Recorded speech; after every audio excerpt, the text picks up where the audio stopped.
this session will be a little different because there's a very specific purpose for this session. Learning some techniques, methods for managing stress in our lives. How to live a stress-free life.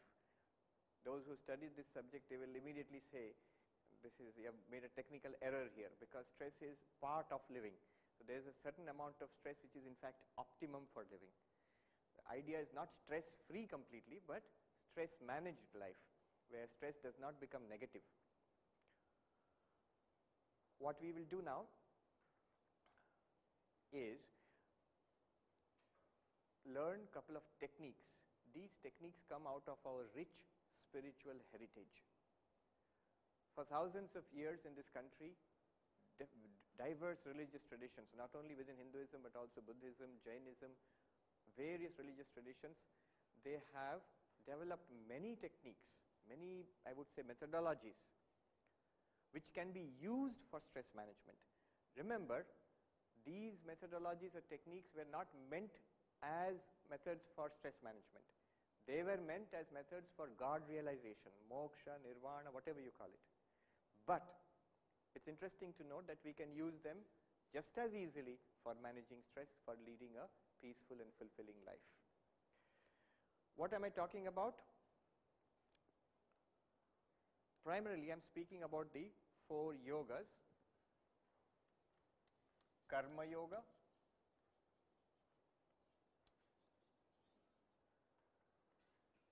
Bhakti Yoga,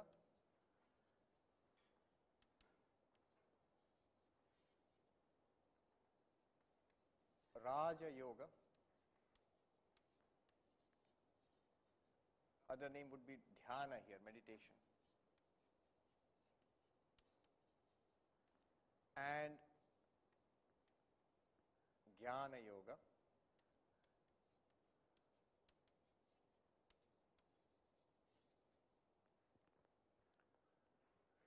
each of them offers powerful methodologies for leading fulfilling lives and for managing stress in our lives. If you look at it in that way, if you approach these yogas with a question in your mind, what can I learn from it which will help me manage or reduce stress in my own life, then you will get different answers, all of which are helpful. What I will do in this session, we have maybe 50 minutes or so to go, and in this session what I will do is, I will concentrate on 2 approaches, 2 techniques. One technique drawn from this area, the path of meditation, and the second one from the path of knowledge. 2 different techniques. They are very different. When we go through them, you will see they are very different. And I will take you through a practice of each technique. I will not just give you some theory, but I will actually take you through a practice of each technique. And both techniques can be learned, both can be combined also. There is nothing exclusive about it, but they are different. You have to keep it in mind. Before I go on to that, let me tell you just a couple of lines about what is Karma Yoga and what is Bhakti Yoga and how you can use this for stress management also. Just a couple of sentences in each, but we will not go into that. Those are big areas. Karma Yoga is called the path of action. How we can actions, what we do at home and office or whatever, all those actions, how we can convert them into spiritual sadhana. That is Karma Yoga. What is Karma Yoga? Converting our daily life, our actions, into worship of God. Purpose being God realization, enlightenment, whatever you call it. So that is Karma Yoga. It's something that Krishna taught Arjuna in the Bhagavad Gita. Swami Vivekananda has recommended strongly in this age also. Karma Yoga, transforming our daily actions into worship of God. That is the purpose of Karma Yoga. But how does it help us in stress management? See, Karma Yoga you can basically divide into 2 parts: Sakama Karma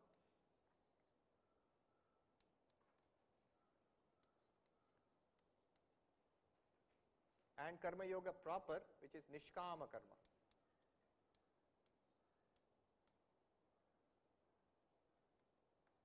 I will rub out this Sakama Karma part of it, this arrow, because it's misleading. Karma Yoga properly is not Sakama Karma.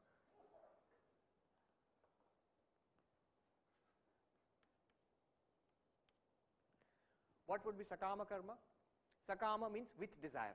Kama is desire. Sakama karma with desire. So most of the work that we do is with desire. I want to get a degree, I want to get my salary, I want to make a profit, I want to get this award, I want to get this position, I want to establish a relationship with somebody. All these are sakama, with a particular desire. Now, this work, if it is done within the bounds of morality, within the bounds of decency, within dharma otherwise, in that case, that helps in stress management. One of the prime causes of stress is when we lead a life which is tainted with immorality. If I do things which I know to be wrong, deep within I know these things are wrong, even if nobody else knows, I will find that stress is building up within me. Uneasiness, tension, a kind of a reaction sets in within me. Nobody may know, but if I do wrong things, within myself tension will build up. So one way, simple way to a stress-free life is a clean life. You chase your goals in life. What you want in life, you chase your goals to the extent and in the manner which is permitted by decency and morality. Keep your life clean. That is one powerful method, simple method, but one powerful method of leading a stress-free life. A clean conscience. You may not have an inflated bank balance then. You may not be very rich, or you may not be very, you may not enjoy many kinds of success, may or may not, but you will certainly enjoy a peaceful life. So that is one way. To that, if from that sakama karma, the next stage is nishkama karma. Now I am doing work not to fulfill my own desires, but for the welfare of others. It may be the students, or it may be society, whatever.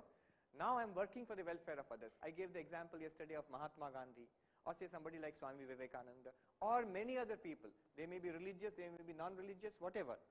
But you see, people who are generally, the main theme of their life is they are doing work for others. And genuinely they must do it. It's not just, every politician says, I'm doing Samaj Seva. So that's Samaj Seva plus votes. And then some sakama comes into that. But genuinely they want to do good to others without any gain to themselves. They're very clear, I don't want anything. I don't want anything from this world, but I would like to do things for others and for their benefit. That is nishkama karma. So you are doing work, but without any personal motive. You might say there is a motive of helping others. Let it be there. There is no problem. That karma, where you do not have any personal motive involved, from the point of view of stress management, is a very powerful stress buster. I have seen in the Ramakrishna mission, Swamis, they do so much work because we have schools, colleges, now university, hospitals, relief work, so much responsibility you take up and do a lot of work. But I have seen the Swamis so relaxed, the monks, they're so relaxed and calm and they go about it. One reason is there is nothing personal involved there. My position, my promotion, my salary, nothing is involved in that. Because I don't want anything from the people who are being served. I don't want anything from them. I don't even want thanks from them. Now, that sets me free. So, the tension which normally comes with a lot of responsibility, that tension is not there. It works immediately. You need not be a very advanced spiritual aspirant. Immediately it works. The moment you do not have anything personal to gain from it. English, there's a phrase, an axe to grind. You don't have any personal motive involved in it. You become free from tension. Great deal of tension goes away. Of course, that the work is going well, it should be accomplished well. Some amount of worry may be there, but not much. So that is how karma yoga, properly karma yoga is nishkama karma. Sakama karma would be dharmika karma. Karma which is within the bounds of law, morality, decency. And without any personal gain, if you do work, that becomes karma yoga. Remember, the goal is God realization, but you can use this idea, the principle, for stress management. A mother may do a lot of work for children, is doing a lot of work for children, but it is to a great extent, it is stress-free because she loves the children. She does not think that I'm, a great sacrifice I'm making for the child, because she would do it. She loves to do it for the child, to do that work for the child. So out of love, without any personal gain involved, Love is involved there and no personal gain, nishkama karma, karma yoga, which is generally stress-free. Next, bhakti yoga. I'm just giving you the principle. Bhakti yoga, the path of bhakti is a very popular path where my love, the capacity to love, is directed towards God in any form. You are a Krishna bhakta, so you love Krishna. A Rama bhakta, or Durga, or Kali, or Ganesha, or Jesus, or Allah, whatever. These are all paths of bhakti. Most of the religions are primarily paths of bhakti. By loving God, one goes towards God. All one's affection and love is directed towards God. You love other beings also, but through God, because they are the creatures of God, or they are the children of God, or I see my God in those beings. Now when you do that, what happens is, tension goes away. For one primary reason is, now you depend on God. There is a self-surrender to God. You know, it is called Sharanagati. In every religion, in some form or the other, it will be there. Sharanagati, Prapatti, these are the terms we use in Hinduism. But surrender to God or dependence on Allah, these are the terms you find in other religions. When you do that, you have deep faith that God exists. I love God, and whatever God does for me is good for me, for my benefit. He is looking out for me. If there is such a deep feeling within you, you will see most of the tensions go away actually. Because it's God's problem, not my problem. Whatever He has put me in, I will do my best. Rest He will take care of. And you see such a big load goes away from your heart.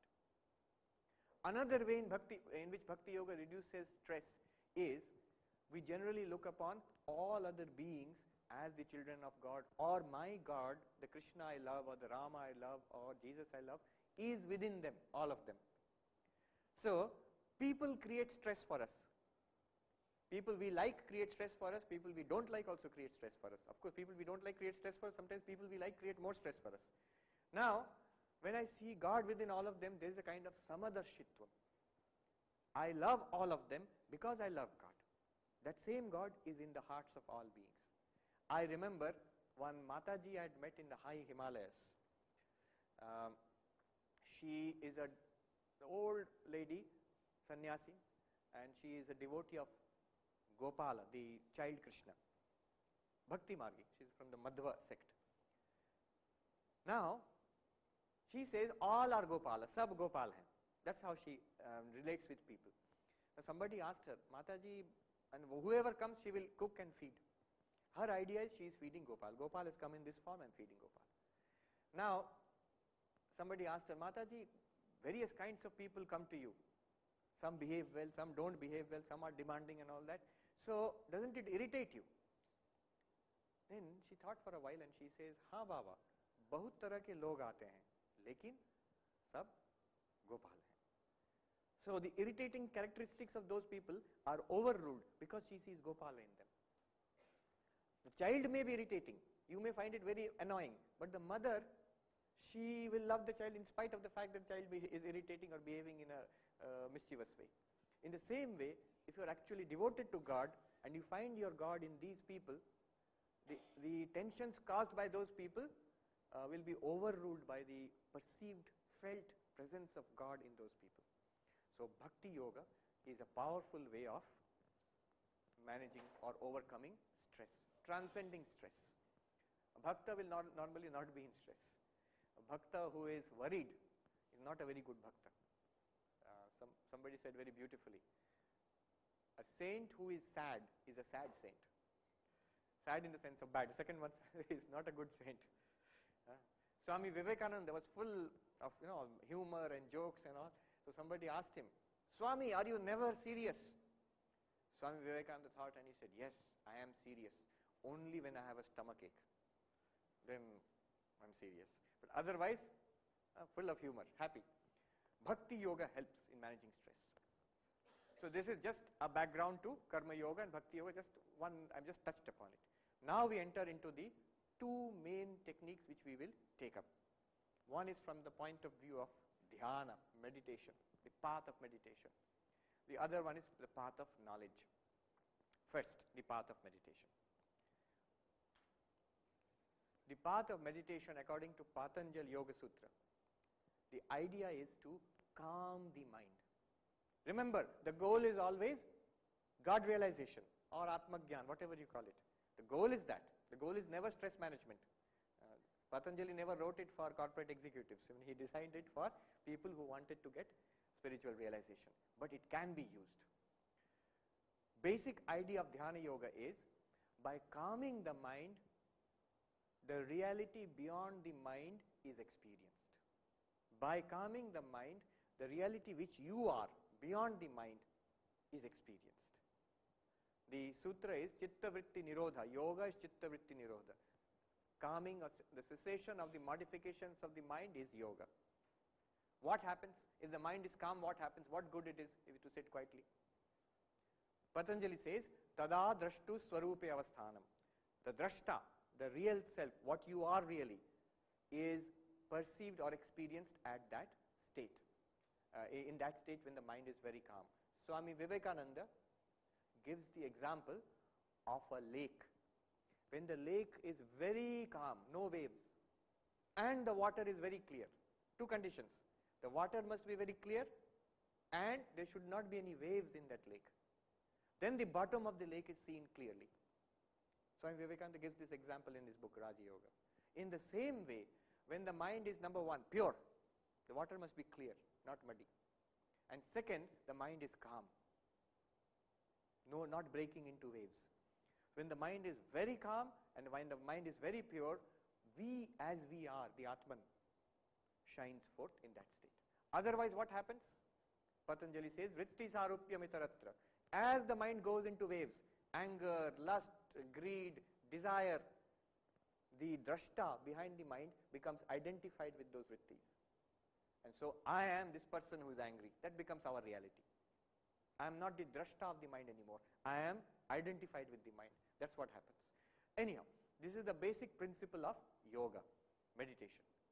Calming the mind to see the reality beyond the mind. Now, you can easily see this can be modified for stress management, because any technique of calming the mind is immediately useful for stress management.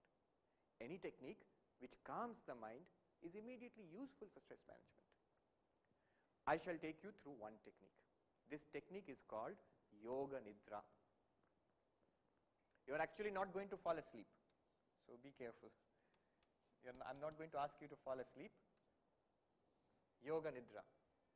Yeah, that's another thing you need to do. Switch off all the mobiles, because especially for this, in a lecture, it's not such a problem, but what we are going to go through now, there just cannot be any disturbance. There just cannot be any disturbance. It will spoil the whole thing. So please switch off your mobiles and free yourself. If you have got bags and stuff, just put it on the next seat or on the bottom, so you can sit freely.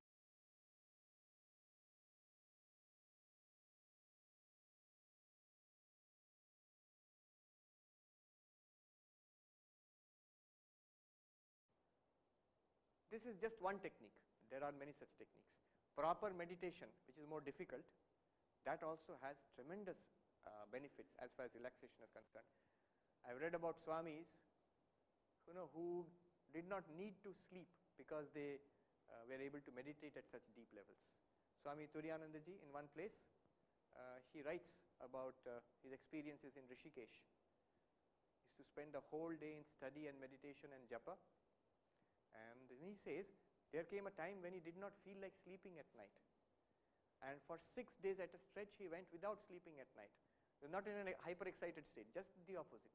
He did not feel the need. And then he said, I became scared. Then he started practicing how to sleep at night.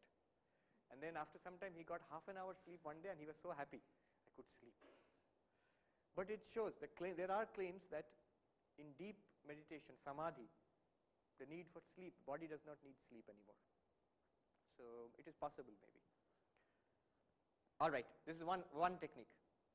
This is one technique from the discipline of Raja Yoga, actually Dhyana.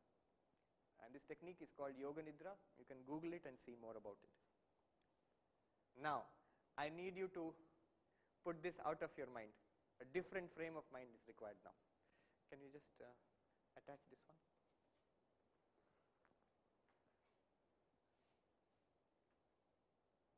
We are now going on to the second technique. Some fall asleep. That's natural. What happens is, I've seen some sessions when we do this Yoga Nidra, some people actually fall asleep.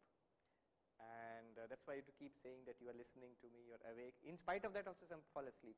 And some even have, start snoring. In one session I remember everybody came out and we were discussing Yoga Nidra, but one person went on snoring. The reason is, actually there is a deep tiredness in our body and mind which we don't know. We are carrying on our lives. But there is a deep underlying tiredness, and you discover it when you try to relax. When you try to relax, immediately fall asleep. And that's not bad. That's not bad. First few times you may fall asleep. That's okay. The body needs it actually. Okay. Now we come to the second method. This method, first one is based on calming the mind and body. This one is based on thinking. In the first method, we try to calm down and be as we are in our real nature. In the second one, we try to actively discover what is our real nature. We reorient our view about ourselves. How do we do that? Before I go on to this, let me just guide you through this way of thinking. This is Vedantic way of thinking, where you now are going to use Vedanta, Jnana Yoga for relaxation. I had mentioned it last time also, but I'll again tell you about it. The method we are going to use is this. We are trying to discover who am I, like yesterday. Now, hold on to this principle. Hold on to this principle that which you see must be apart from you. That which I see must be apart from me. The seer and the seen, drashta and drishya, must be separate. A simple thing, a very naive approach. The eyes see this piece of chalk, and it's possible only because the eyes and the chalk are apart, they are different. In fact, you can see anything that's in front of the eyes. Only thing that you cannot see are the eyes themselves. The eyes cannot see themselves. You can see a reflection of the eyes in a mirror or a picture of the eyes, but directly the eyes cannot see themselves. Eyes can only see what is apart from them. Okay? Hold on to this. Drashta and drishya are different. They must be separate. All right. Let's go on. The verse I'm using is from Drigdrishya Viveka. It's the first verse of Drigdrishya Viveka. It says, Rupam drishyam lochanam drik. All the forms of the world are drishya, and eyes are the drashta. Common sense. They're not telling you something very spiritual. In a very simple, childlike way they're telling you. The eyes are the drashta, the world is your drishya. And drashta and drishya must be separate. Now, go a little deeper. The eyes themselves, tad drishyam driktu manasam. The eyes themselves become the seen. What sees the eye sees within quotes. My eyes are open, my eyes are closed, my eyes are itching, I need spectacles for eyes. Who knows this? Mind. So mind becomes drashta and the eyes become drishya. Therefore the mind and the eyes must be separate. This also, okay, we understand this. Mind is the drashta, eyes are the drishya. Not only eyes, ears, nose, all the sense organs. In fact, the whole body is the drishyam and the mind is the drashta. Drashta and drishya must be separate. Therefore, mind is separate from the eyes. Okay. Go deeper. Drishyadhivrittaya sakshi. Third stage is very interesting. It says, the conditions of the mind, what is going on in the mind. You know this. We all know what is going on in our own minds. If I am happy, I know I am happy. If I am suffering, I know I am suffering. If I understand what this guy is saying, I know I am understanding. If I don't understand what this guy is saying, I know I don't understand. So whatever is happening in my mind, I know it, even if nobody else knows it. Of course I know it. So if you know what is happening in your mind, then you, whatever that is, you are the drashta and your mind becomes? You are the drashta and your mind becomes drishya. Drashta and drishya must be separate. Therefore, you, the knower of your mind, you, the witness of your mind, must be, in some sense, separate from the mind. Because you are knowing the mind. The mind is an object of your knowing. You are the knower. Therefore, it is said, dhivrittaya, the modifications of the mind are the known object, and the drashta is the sakshi, the witness. Naja prana sango navai panchavayu nava sapta dhatur nava panchakoshaha nava panipadam najopasthapayu chidanandarupa shivoham shivoham chidanandarupa shivoham shivoham.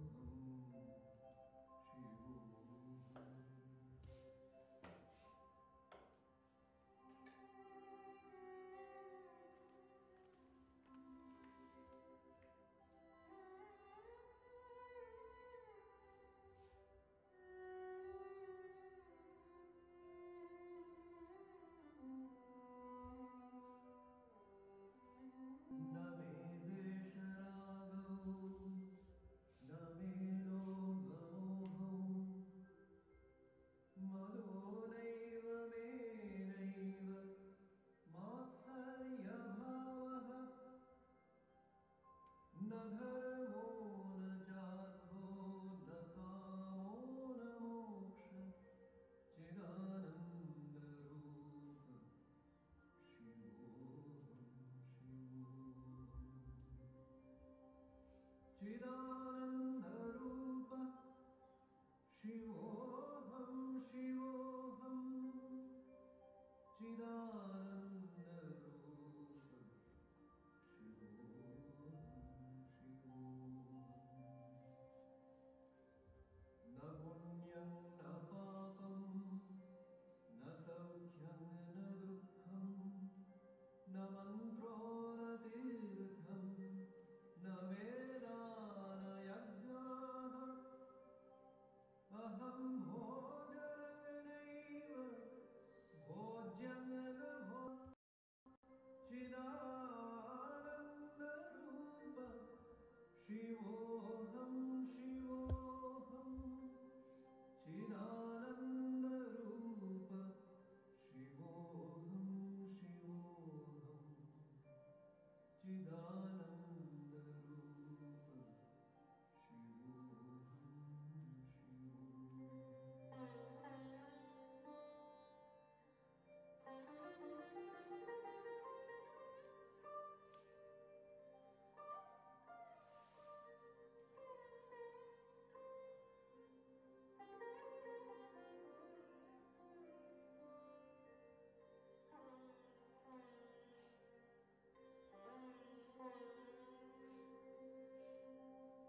न प्रत्युर्न शङ्का न मे जातिभेदः पिता नैव मे नैव माता न जन्म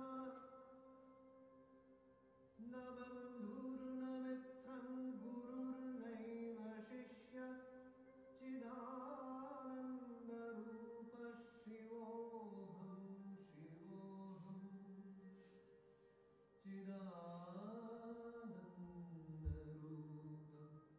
शिवोऽहं शिवोऽहम् अहं निर्विकल्पो निराकाररूपो विभुत्वाच्च सर्वत्र सर्वेन्द्रियाणाम् न चासङ्गतं नैव मुक्तिर्न मेयम् चिदानन्दरूप शिवोऽहं शिवोऽहम् चिदानन्दरूप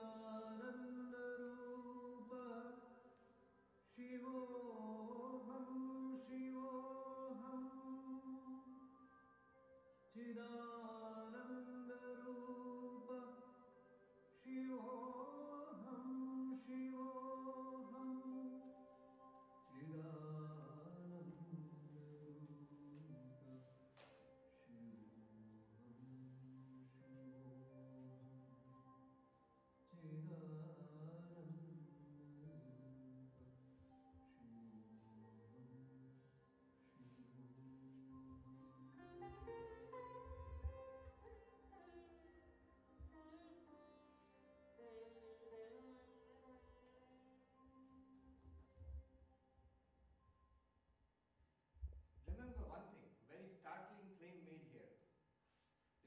what is, they are saying this is what is the fact just now.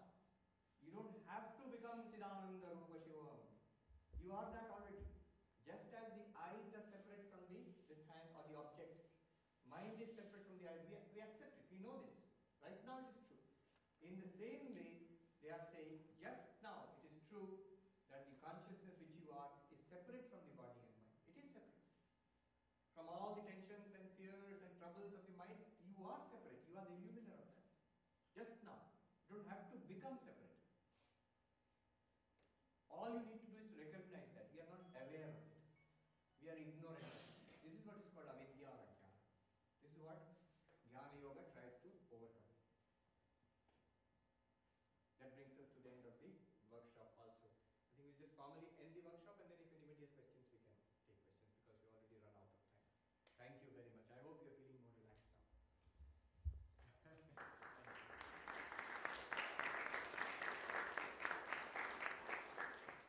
Today also, Jnana Yoga, perhaps the highest philosophy of Advaita Vedanta which we're going to take up. We started it yesterday in the Mandukya Upanishad 7th mantra. Today we are going to extend that understanding, deeper understanding of that. In fact, do come if you have attended yesterday and you're feeling a little overcome, a little confused. Today we'll make things much more clear. And there will be a lot of exploration of the implications of that mantra and how we use it in our lives. There shouldn't be any questions. If you're very relaxed about it, there shouldn't be questions. We still have a question. Yes. Trying to feel this, whatever is telling that मैं सब चीज का दृष्टा हूँ. So that the question is come in the mind that what is the purpose of this all activities and what is the direction and purpose. वो जो बताए थे ना धर्म अर्थ काम मोक्ष यहाँ बताए. हम लोग मनुष्य जीवन का उद्देश्य वही है. आप अगर जीवन को देखें तो लोग दौड़ रहे हैं. किस लिए दौड़ रहे हैं? वो काम के पीछे दौड़ रहे हैं, नहीं तो अर्थ के पीछे दौड़ रहे हैं, और धर्म के पीछे मतलब जो रिलीजन भी हो सकता है, मोरालिटी हो सकता है, सेल्फलेसनेस हो सकता है. These are the things which people are trying to do. And at one point, you want to realize what is the meaning of all this. ये जो मुझे सब किस लिए दौड़ते रहे हैं लोग. But what is the point of all this? कुछ दिन बाद तो सब समाप्त हो जाएगा. Personally for us, world will go on, but I will die. I will be gone completely. So what was the meaning of it all? When such questions come, then this spiritual quest starts to understand the deeper meaning of human life, of all of this. And then you realize the deeper meaning lies in this Chidananda Rupa Shivoham. It is itself shining forth in all these ways. Divorced from it, separated from it, we feel like separate individuals, suffering, chasing happiness and so on and so forth. And trying to get sukha, trying to avoid dukkha. But when we realize